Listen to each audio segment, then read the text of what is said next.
안녕하세요. 춘천 한마음교회 김은주입니다. 저는 평소에 불만이 많았던 사람이었어요. 한 가지 불만이 해결되지 않으면 그것이 해결될 때까지 다른 일을 할 수 없었고 마음이 항상 힘들었어요. 그런데 부활의 복음으로 예수님을 만나고 이제는 감사의 삶을 살고 있어요. 저의 삶의 주관자가 되어주신 예수님의 은혜를 나누고자 합니다. 저는 딸만 셋인 집에 둘째 딸로 태어났어요. 어렸을 때부터 부모님께서는 유독 저에게 욕구 불만이 많다고 하셨는데요. 저는 동생이라서 항상 언니보다 뒷전인 것이 불만이었어요. 초등학생 때 앨범을 보다가 언니 돌 사진은 있는데 왜 내 돌 사진은 없냐고 여쭤보니 형편이 어려워서 제 돌 사진은 찍어주시지 못하셨다는 거예요. 그 말씀을 듣고 저는 기분이 나빠서 한 장밖에 없는 언니 돌 사진을 볼펜으로 마구 낙서해놨어요. 매사에 불만이 많았던 저는 툭하면 울고 삐치고 입이 나와 있었어요. 한 번은 오랜만에 친척 어른을 만났는데 언니한테는 좋은 말씀을 해주시고 저보고는 키는 안 크고 입만 컸다고 하시는 거예요. 키가 작은 것과 입이 큰 것은 원래부터 저의 컴플렉스였거든요. 그 얘기를 듣고 집에 가서 엉엉 울며 분을 삭힌 적도 있어요. 고등학생 때는 지각을 종종 했는데요. 등교를 준비하는 매일 아침마다 머리에 실핀 하나를 꽂느라 자꾸 지각을 하게 되는 거예요. 아무리 심혈을 기울여 실핀을 꽂아도 곱슬거리는 잔머리가 가려지지 않아서 실핀을 꽂았다 뺐다 꽂았다 뺐다를 반복해야만 했어요. 곱슬거리는 머리카락이 너무 불만스럽더라고요. 그리고 저는 누구보다도 욕심을 내어 공부를 열심히 했기 때문에 꼭 들어가고 싶었던 교육대학교에 진학하게 됐어요. 그리고 어느새 대학교를 졸업하고 임용고시에 합격하여 초등교사가 되었어요. 그런데 문제는 첫발령지가 시골이었고 교통편이 아주 불편한 거예요. 그래서 어쩔 수 없이 차로 출퇴근을 하게 되었는데요. 자연스럽게 제 차로 카풀까지 하게 됐어요. 하지만 저는 매일 아침마다 카풀을 해야만 하는 것이 너무 스트레스였어요. 그래서 운전 중에도 실시간으로 전화와 문자로 빨리 나올 것을 재촉하며 동료 교사에게 도착 예정 시각을 알려줬어요. 길에서 1분조차 기다려주기가 싫었거든요. 그런데 얼마 지나지 않아서는 엎친 데 덮친 격으로 제 차로 학생들마저 태우고 출근을 해야만 했어요. 그렇게도 바라던 초등교사가 되었는데도 불편한 출퇴근 때문에 저는 아침마다 항상 불평하며 입이 한 대발 나와 있었어요. 그리고 교사가 되어서 다른 건 다 그럭저럭 할만 했는데 꼭 학기 말에 학예 발표회를 하는 것만큼은 너무 불만이었어요. 제가 예체능에 특별한 재능이 없다 보니 아이들에게 지도해 줄 만한 장기자랑이 없는 거예요. 한 번은 댄스 동영상을 보여주며 아이들에게 그대로 따라하라고 했어요. 그런데 아이들이 춤을 너무 못 추는 거예요. 그래서 저는 연습할 때마다 불만스러운 표정을 지으며 동작 좀 크게 해라. 표정을 더 밝게 해야지. 동영상이랑 좀 똑같이 따라해봐. 하고 소리를 질렀어요. 저도 잘 못하면서 말이에요. 그런데 학예 발표해야 하는 당일날 아이들이 자신감이 없어서 고개도 잘 들지 않고 연습할 때보다 훨씬 더 뻣뻣하게 춤을 추는 거예요. 저는 너무 창피했고 아이들을 탓했지만 사실 아이들한테보다도 재능이 없는 저 자신에게 너무 불만스러웠어요. 그리고 저는 대학생이 되어서 남자친구를 사귀게 되었는데요. 춘천에서 대학을 다니면서 주말에는 매주 집을 갔어요. 돌아오는 일요일 오후면 항상 남자친구가 기차역 앞에서 장미꽃 한 송이를 들고 저를 기다리고 있었어요. 받은 장미꽃을 책꽂이 위에 올려놓았는데 어느새 쌓여서 천장까지 닿았어요. 하지만 저는 만족스럽지 않았고 그 사랑도 언젠가는 식을 거라는 생각 때문에 마음에 전혀 차지 않았어요. 그런 식으로 저는 누구를 만나든 몇 달을 넘기지 못하고 헤어지자는 말을 쉽게 했어요. 그러다가 어느새 결혼 정년기가 되었는데도 제 곁에 결혼할 만한 사람이 하나도 없다는 사실이 너무 불안해졌어요. 주님, 결혼만 시켜주시면 정말 주와 복음을 위해서 살겠습니다 하고 기도했어요. 그러던 중에 30살이 되던 해에 지금의 남편을 만나게 되었어요. 키가 크고 잘생긴 외모를 지닌 교회 오빠였어요. 지금까지 만나본 모든 사람을 통틀어서 제일 멋있었어요. 그래서 서둘러 결혼을 준비했어요. 저는 남편이 너무 좋아서 결혼을 했으니까 아무리 힘든 일이 있어도 사랑하는 마음으로 잘 헤쳐나갈 거라고 생각했어요. 하지만 현실은 너무 달랐어요. 남편에 대한 불만은 신혼여행에 가서부터 시작됐는데요. 저는 남편을 처음 만났을 때부터 모든 게 다 좋았는데 남편은 저를 만나면서 이 사람이 내 짝인지 아닌지 고민을 많이 했다는 거예요. 저는 그 얘기를 듣고 너무 배신감이 들고 자존심이 상했어요. 그래서 저는 마음속으로 남편은 어쩌면 지금도 나를 별로 좋아하지 않을지도 몰라 하고 생각하며 남편의 모든 말과 행동을 의심하기 시작했어요. 그리고 그 불만은 부부싸움으로 이어졌어요. 남편에게 불만이 생기면 그때마다 분을 참지 못했어요. 한 번은 남편이 퇴근길에 저녁을 차려달라는 연락을 받고 열심히 저녁을 준비했어요. 그런데 뒤늦게 밥을 새로 해야 할지 식은 밥을 차려줘야 할지 고민이 되는 거예요. 그래서 퇴근 중인 남편한테 다시 전화해서 밥을 새로 지을까요? 아니면 식은 밥을 그냥 드실래요? 라고 물어봤는데 왜 이런 걸 일일이 나한테 물어보냐고 짜증을 내는 거예요. 순간 불만이 폭발해버리면서 다시는 저한테 밥 차려달라는 말 하지 마세요 라고 말해버렸어요. 그 이후로 저는 남편과 아무리 잘 지내보려고 해도 사이는 멀어져만 갔고 도저히 잘 지낼 수 없었어요. 그리고 몇 달 동안 말 한마디 하지 않고 꼭 필요한 말이 생기면 문자로 주고받았어요. 뜻대로 되지 않는 결혼 생활 때문에 제 마음은 새카맣게 타들어만 갔어요. 그러던 어느 날 작은 교회 예배를 갔는데 하나님의 책망을 듣게 되었어요. 너가 정말 나에게 한 번이라도 굴복된 적은 있니? 나에게 굴복된 적이 있는 사람이 이렇게 너 자신만을 위해서 살 수 있는 거니? 하는 말씀에 가슴이 쿵하고 무너졌어요. 예수님이 주인이시면 남편에게 그토록 함부로 말하고 행동할 수는 없는 것이었어요. 저는 오랫동안 교회를 다녔지만 하나님께 굴복된 적이 한 번도 없었다는 것을 알게 됐어요. 그리고 고민이 됐어요. 난 왜 이렇게 결혼 생활이 뜻대로 되지 않는 걸까? 왜 이렇게 자꾸 남편에게 화를 참지 못할까? 남편이 내가 원하는 대로 100% 만족스럽다면 그때는 정말 절대로 화를 내지 않는 걸까? 하고 스스로에게 질문을 던져봤어요. 그런데 아닌 거예요.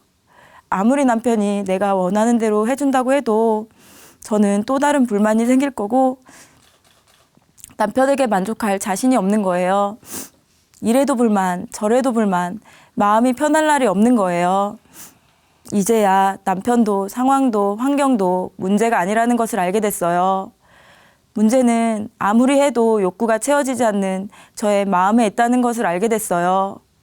하나님께 절박해지기 시작했어요. 하나님, 제 마음의 병을 고쳐주세요. 저를 변화시켜주세요 하고 기도했어요. 그러다가 한 자매님과 말씀 교제를 하게 되었는데요. 왜 아무리 기도해도 제 문제가 해결이 되지 않나요? 라고 여쭤봤어요. 자매님께서는 뼈가 곪으면 고름이 나오는 게 아니냐. 근본적으로 해결이 되지 않으면 문제가 나올 수밖에 없다. 그런데 뼈가 조금씩 튼튼해지면 고름이 조금씩 덜 나오다가 나중에는 아예 안 나올 거다라고 얘기해 주셨어요. 자매님과의 말씀 교제를 통해 뼈가 튼튼해지는 것이 바로 믿음이라는 것을 알게 됐어요. 그리고 내 마음의 문제의 근원은 결국 내 안에 믿음이 없다는 것임을 알게 됐어요. 그토록 오랫동안 교회를 다녔는데 믿음이 전혀 없는 신앙생활을 하고 있었다는 사실이 너무 충격이었어요. 믿음이 없었기 때문에 하나님과 관계 맺는 삶을 살 수 없었던 거예요. 저의 신앙의 상태를 알게 되니 하나님께 납작 엎드릴 수밖에 없었어요. 믿음이 없는 것을 도와달라고, 어떻게 해야 인생 전부를 맡길 수 있는 믿음이 생기는 거냐고 하나님께 간절히 기도하게 됐어요. 그러던 중에 베드로의 모습이 생각났어요. 베드로는 3년 반 동안이나 예수님과 함께 다니면서 예수님께서 행하신 수많은 기적과 표적을 보았고 예수님이 자신을 누구라고 생각하냐고 질문하셨을 때 예수님은 그리스도요, 살아계신 하나님이시라고 정확히 대답도 했어요. 그리고 다른 사람들은 다 떠나도 자신은 끝까지 예수님 곁을 지켜드릴 거라고 약속까지 했어요. 하지만 예수님이 십자가에 못 박히실 때 베드로는 도망갔거든요. 예수님을 누구보다도 잘 따르던 베드로였지만 죽음 앞에서는 예수님을 부인할 수밖에 없었던 거예요. 그런데 이런 베드로가 부활하신 예수님을 만나고 난 후에는 완전히 달라졌어요. 죽음 앞에서도 흔들리지 않는 믿음의 사람이 된 거예요. 바로 부활이었어요. 제가 놓치고 살았던 것이 부활이었던 거예요. 저는 부활을 통한 믿음이 아니었어요. 십자가 앞에서 도망갔던 베드로의 모습이 지금 저의 모습이라는 것을 알게 됐어요. 조금만 힘들면 언제든지 예수님을 버리고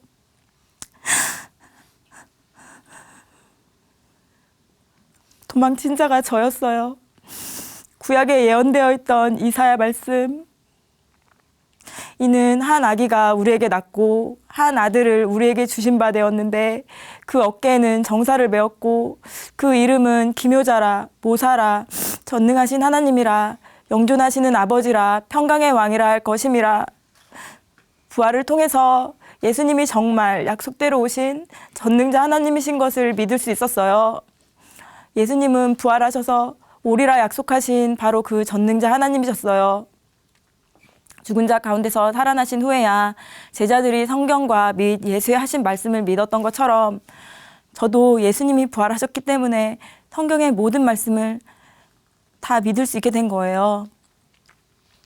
저의 인생 전부를 맡겨드릴 수 있는 분, 전능자 하나님을 이제야 만난 거예요. 예수님이 바로 나의 주, 나의 하나님이셨어요. 예수님이 누구신지 알게 되니 이제야 이분께 저의 인생 전부를 맡겨드릴 수 있게 되었어요.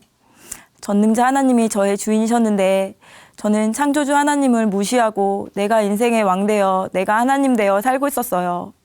하나님, 예수님을 믿지 않고 제가 주인 되어 산 죄를 용서해 주세요. 예수님은 자든지 깨든지 저와 함께하고 싶으셔서 십자가에 못 박혀 죽으셨는데 저의 죄 때문에 그토록 심한 모욕과 수치를 당하시고 죽기까지 순종하시며 저와의 관계를 회복해 놓으셨는데 저는 다 이루신 예수님을 믿지 않았어요. 눈앞에 있는 문제만 바라보느라 저를 생명 다해 사랑하시는 예수님의 마음은 외면하며 살았어요. 예수님이 계셔야 할 마음의 보좌에 제가 앉아서 왕노릇하며 악랄하게 살았습니다.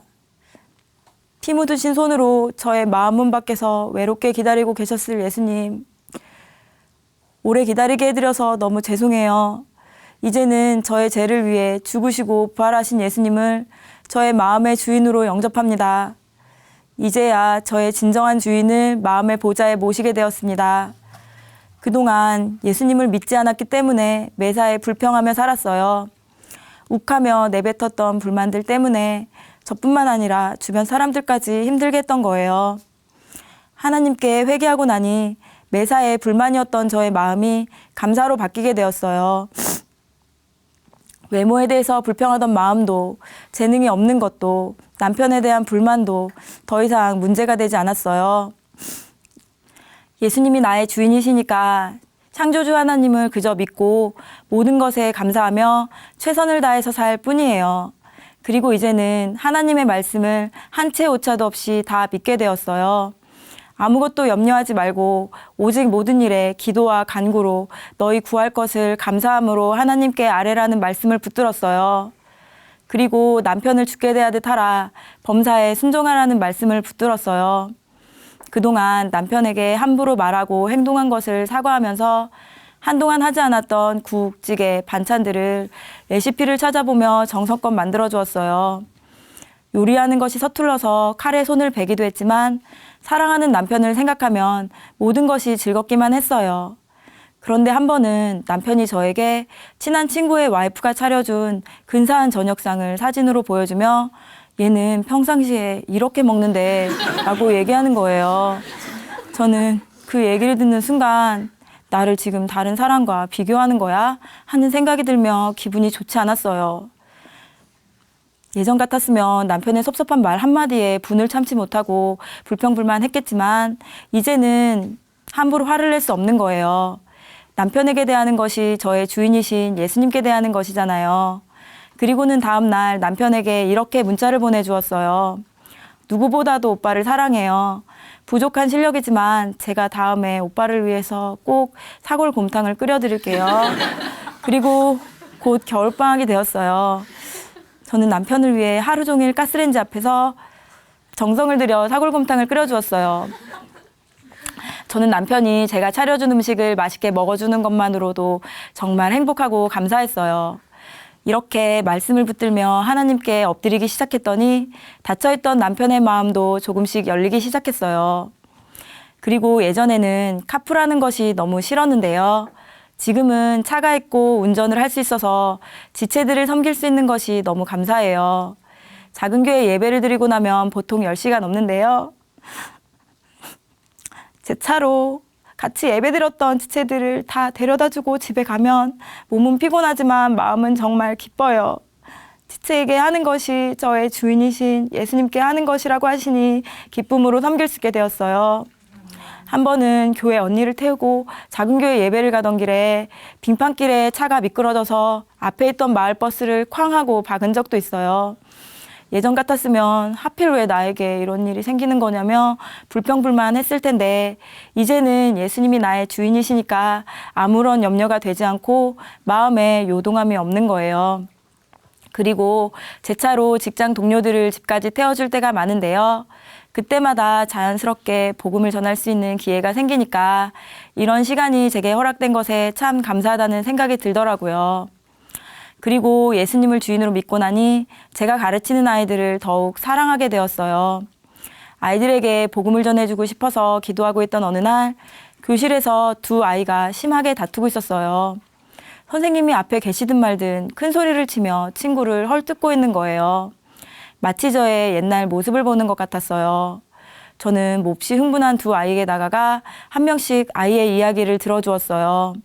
그리고 너희들에게 자존심 상하는 생각을 넣어주고 화나고 열받는 생각을 누가 넣어주는지 아니? 하고 물어봤어요. 마귀가 넣어주는 생각 때문에 너희들이 지금 화가 나는 거야 라고 얘기해주면서 복음을 전해주기 시작했어요. 화를 참지 못하고 있던 두 아이가 갑자기 조용해지고 반 전체 아이들이 복음을 듣기 시작했어요. 그날 두 아이의 심한 다툼을 통해서 하나님께서는 우리 반 아이들에게 복음을 전할 수 있는 기회를 주셨어요. 그리고 친구 문제로 많이 힘들어하던 아이와는 따로 시간을 내어